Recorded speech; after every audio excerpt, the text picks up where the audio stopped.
Oh, and welcome to another Mistress M. Going through a couple of letters from viewers this week. Okay, the first one, I'm going to read it in full so that you can understand my reaction. Dear Mistress M, my boyfriend and I have been dating for over a year and are hoping to look to getting married in the next few years. But we aren't having sex until then. Okay, his friends at college have challenged themselves to a no-fap decade. In other words, no masturbating. Okay, it gets better, kids. So, he's cheated and will get himself close to climax and will stop. Okay, and it gets worse. I'm not sure if this is the reason why it is so hard to get him off by oral sex. It took over an hour last time and to no avail. You are screwing with your sex drives, people. This is not healthy attitude towards sex. This is not healthy behaviour. This is not natural. Okay, where do I start with you two? I mean, okay, what sort of fucking idiot decides not to wank for a decade?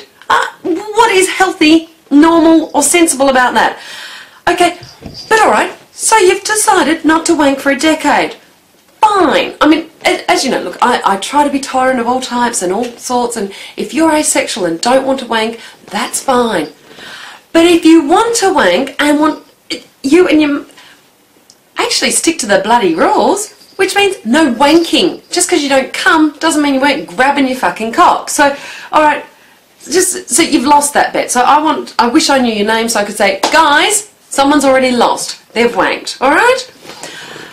The bit where you're stopping yourself just before you come, okay, probably not going to kill you, but I'm sure it's not good for you. And then we come to the point where the two of you aren't going to have sex until you get married. What do you call oral sex? Oh, that's right, it's sex. Yeah, okay. Let me guess, are you also having anal sex and pretending you're still a virgin? Guys, seriously. Why are you waiting to have sex if you're already having oral sex? I just don't get it. I'm sorry, I know I'm meant to be tolerant and understanding and accepting of other people, but really, please explain to me on what planet you think that this is good for the two of you. No wonder he took a bloody hour to come. Oh, no, sorry, he didn't even come after an hour. He's wiring his brain. I mean, we've talked about the brain plasticity. We've talked about what you're wired into and how you can create certain fetishes in yourself and create certain ways of getting pleasure. And if you do one thing over and over again, that plasticity, you lose the plasticity and you end up with a rigid mindset and a rigid sexuality. So guys, please, for your own sakes, be healthy about your sex lives. Please, just wank till you come and the two of you get together, explore everything and enjoy everything, and don't stop yourself from doing something.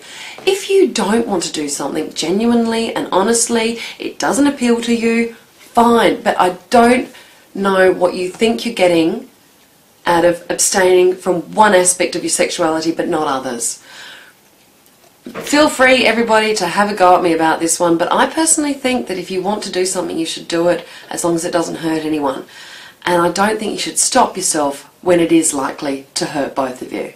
So, healthy sexuality, people. That's what I want to see. G'day, viewers. I know Mistress M said she was answering a couple questions, and we did record some more answers. And I also know I'm not normally in these videos. Executive decision time. I'm the editor. I get to do this sort of thing. Because Mistress M does answer a couple more questions, I thought I'd add them to a video next week. 'Cause 4 minutes dealing with the one topic is an interesting thing in and of itself. And I also wanted to throw my 2 cents in. Mistress M says, look, feel free to have a go at me if you think I'm not being tolerant. I do want to point out for anyone who's missing the obvious, Mistress M is not saying abstinence is bad in and of itself. Like her, I don't really get it, but abstinence in and of itself, not a bad thing. It's the hypocrisy and the lies and the fucking up your mind and probably your physiology and your sex drive that's the issue. So if you're going to abstain, fucking abstain. You know, this whole looking for loopholes and cheats and whatever. I don't get it, because, okay, the abstinence is normally tied to religious belief or professed religious belief. Again, not my thing, but fine if it's yours.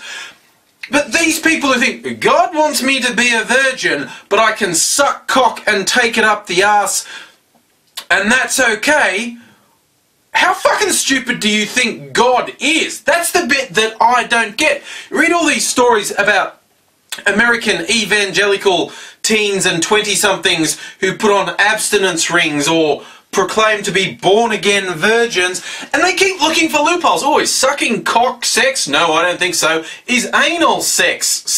No, if the penis isn't in the vagina, it's not sex. How does that make any fucking sense? First, that mentality is saying one woman who has sex with one man who she loves and plans to stay with her whole life. You're saying she's a whore because she didn't wait until she was married, but another woman who sucks 6 strangers' cocks at a party is pure because nothing went in her vagina. It's fucking stupid. And the other thing, with the anal sex not being sex, hello? And my second point is, where were the girls who thought oral and anal wasn't sex when I was at Catholic school? It isn't fair!